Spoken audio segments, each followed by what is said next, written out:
And good afternoon, everyone. Ian Klein here at the WNBF First Alert Desk, getting guys caught up on all the latest news and headlines coming into our newsroom here this afternoon. And we start with a developing story that we just got from our Julia Richardson.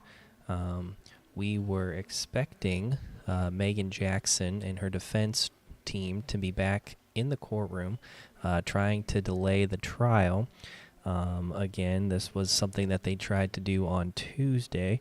And she just mentioned that the defense came in and withdrew the request to continue the trial and asked for time to weigh their options. The judge agreed to give them more time. We are trying to figure out what their options are at this time. Again, if you guys have not followed this case, this is in connection to a murder trial. Jackson is charged with murder. This is connection into the 2022 death of her husband, Gregory Rice. Jackson's defense team was asking for a delay because of a statement made by a former Horry County deputy coroner, Chris Dontel, who gave the state a new statement on December 12th. He ended up pleading guilty last December to his role in this case as part of a plea deal. Dontel pled guilty to counts of criminal conspiracy to commit murder and accessory after the fact. Jackson's defense team said that his statement and testimony was, quote, a bombshell, and they are trying to go over his statement and see how it compares to what they already have. Again, this hearing for the reconsideration was scheduled for this afternoon. Our Julia Richardson is in that courtroom. She will have the very latest coming up on WNBF News this evening. Again, we are just getting some information from that courtroom saying that the defense just came in, withdrew the request to continue the trial. So we will let you know what comes out of that courtroom as soon as we learn more information.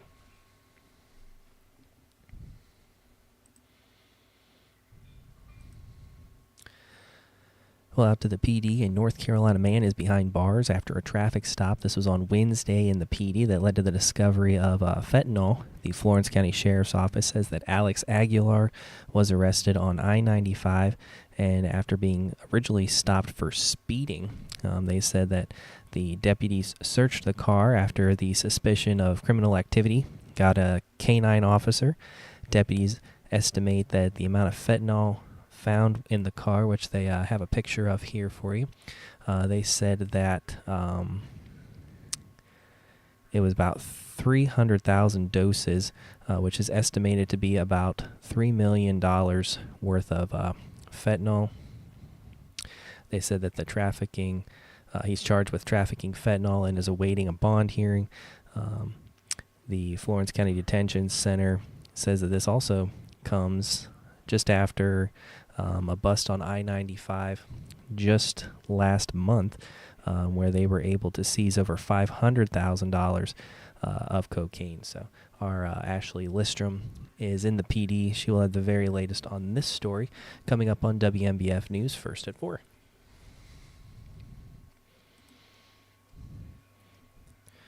One Horry County woman is locked up after allegedly assaulting a Conway officer and also making a bomb threat last weekend.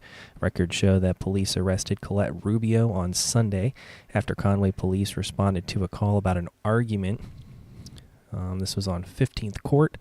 Officers were told that Rubio had a fake gun and made calls to threaten with a bomb with the police department. The officers then responded, spotted Rubio on a bike, brought her to the ground after she tried getting away. That's when she allegedly threatened to kill one of the officers and kicked another. The victim later told police Rubio allegedly came to her bedroom with a fake gun and said she was going to kill them. Rubio remains in jail on a nearly $22,000 bond.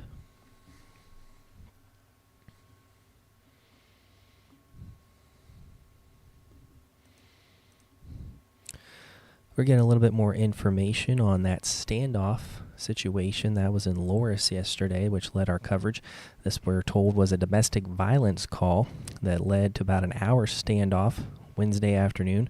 This is off of Highway 9 near North Cox Road in the Loris area. Officer says that 43-year-old Samuel Long pointed a gun to his head while being arrested for domestic violence. Officers were called with the Horry County Police Department to try to negotiate at the scene, and eventually took Long into custody without getting hurt. Long has had a trouble with the history with the law, being charged in at least 9 criminal cases in Horry County over the last 20 years. He is now facing domestic violence and weapons charges.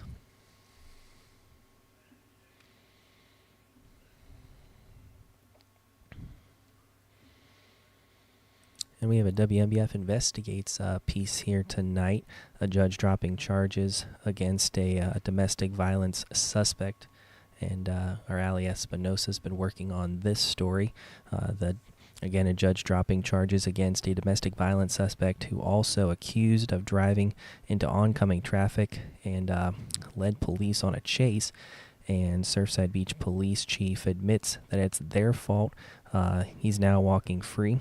This is a case we first brought you back in October. Ahead on WMBF News First at 4, our investigative reporter, Ali Espinosa, she spoke with the ex-wife and the Surfside Beach Police about this mix-up and breaks down why those charges in this case ended up being dismissed.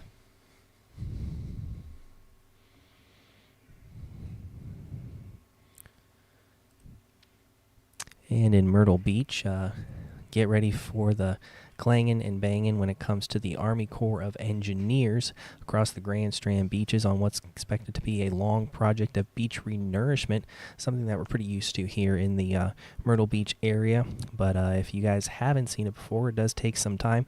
Our Stephen Schlink had this chance to speak with the city of Myrtle Beach as well as those in charge of the project to see how long it could last heading into the summer months.